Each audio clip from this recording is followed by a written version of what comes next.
ಜಗತ್ತಿನ ಒಂದು ಶ್ರೀಮಂತ ಸದೃಢ ಸಾಮ್ರಾಜ್ಯ ನೆಲೆಯೂರಿದ್ದ ಈ ನೆಲಕ್ಕೆ ಕಾಲಿಟ್ಟರೆ ಅದೆಂತವರಿಗೂ ಒಂದು ಕ್ಷಣ ಹೃದಯ ಕಂಪಿಸುತ್ತೆ. ಇಲ್ಲಿಯ ವೈಭವವನ್ನ, ಈ ಸಾಮ್ರಾಜ್ಯ ಹುಟ್ಟಿ ಬೆಳೆದ ಯಶೋಗಾಥೆಯ ಕಥೆಯ ಕಂತೆಗಳನ್ನ ಕೇಳಿ ಆ ಕಲ್ಪನೆಯಲ್ಲೇ ಈ ಮಣ್ಣಿನ ಪಾದಸ್ಪರ್ಶ ಮಾಡಿದರೆ ಹಾಳು ಹಂಪಿ ಅನ್ನೋ ಹೆಸರು ಹೊತ್ತ ಈ ಭವ್ಯ ಸಾಮ್ರಾಜ್ಯದ ಅಳಿದುಳಿದ ಐತಿಹಾಸಿಕ ಕುರುಹುಗಳು ಕಾಣಸಿಗತ್ತೆ. ಈ ಪ್ರಾಂತ್ಯದ ಅಂದಿನ ವೈಭವವನ್ನ ಕಣ್ತುಂಬಿಕೊಳ್ಳೋ ಭಾಗ್ಯ ದೊರಕಲಿಲ್ಲವಲ್ಲ ಅನ್ನೋ ನೋವು ಕಾಡುತ್ತೆ. ವಿಜಯನಗರ ಸಾಮ್ರಾಜ್ಯ ಕ್ರಿಸ್ತಶಕ 1336 ಹೊತ್ತಿಗೆ ಹರಿಹರ ಮತ್ತು ಬುಕ್ಕರಾಯರಿಂದ ಸ್ಥಾಪಿತವಾದ ಈ ಸಾಮ್ರಾಜ್ಯ ಆನೆಗುಂದಿಯನ್ನ ತನ್ನ ರಾಜಧಾನಿಯನ್ನಾಗಿ ಮಾಡಿಕೊಂಡು ಹಂತ ಹಂತವಾಗಿ ದಕ್ಷಿಣ ಭಾರತವನ್ನ ತನ್ನ ಸುಪರ್ದಿಗೆ ತೆಗೆದುಕೊಳ್ಳುತ್ತಾ ಹೋಗುತ್ತೆ. ಸಂಗಮ, ಸಾಳುವ, ತುಳುವ ಮತ್ತು ಅರವೀಡು ವಂಶಗಳ ಅರಸರುಗಳಿಂದ ಆಡಲ್ಪಡುತ್ತೆ. ಅದ್ಭುತ ವೈಭವಕ್ಕೆ ಅಂದಿಗೆ ಸಾಕ್ಷಿಯಾಗೋ ಅದೃಷ್ಟ ನಮ್ಮದಾಗಿರಲಿಲ್ಲ. ದಾಳಿ ದಂಡಯಾತ್ರೆಗಳಿಗೆ ಸಿಕ್ಕಿ ನಲುಗಿದ ಈ ಶ್ರೀಮಂತ ಹಂಪಿಯ ಇಂದಿನ ಪರಿಸ್ಥಿತಿಯನ್ನ ಕಾಣೋ ಮನಸ್ಸಾಗಿ ಹೊರಟು ತಲುಪಿದ್ದೆ ಧ್ವಂಸವಾದ ಸಾಮ್ರಾಜ್ಯದ ಪ್ರತಿ ಜಾಗಗಳ ಮುಂದೆ ನಿಂತು ಮೌನಕ್ಕೆ ಶರಣಾಗದೆ ಬೇರೆ ದಾರಿ ಇರಲಿಲ್ಲ. ಮೊದಲಿಗೆ ಈ ಹಂಪಿಯ ಪ್ರಸಿದ್ಧ ವಿಜಯ ವಿಠಲ ದೇವಾಲಯದೆಡೆಗೆ ಹೊರಟವನು ಆ ಹಾದಿಯಲ್ಲೇ ಸಿಕ್ಕ ವಿಠಲನ ಉತ್ಸವ ಮೂರ್ತಿಯನ್ನಿರಿಸುತ್ತಿದ್ದ ಗೆಜ್ಜಲು ಮಂಟಪದೆದುರಿಗೆ ಬಂದೆ.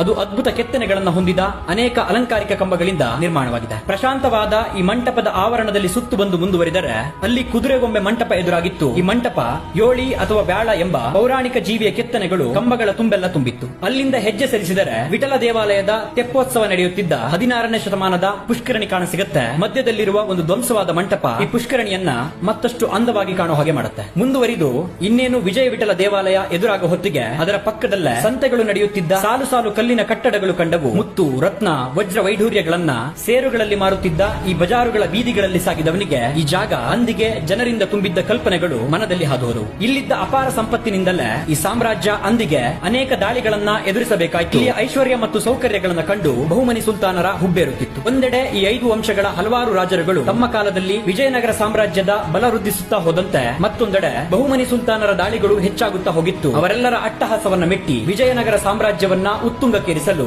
ಒಬ್ಬ ಅರಸನ ಹೆಜ್ಜೆ ಗುರುತು ಈ ಮಣ್ಣಿನಲ್ಲಿ ಬಿದ್ದಿತ್ತು.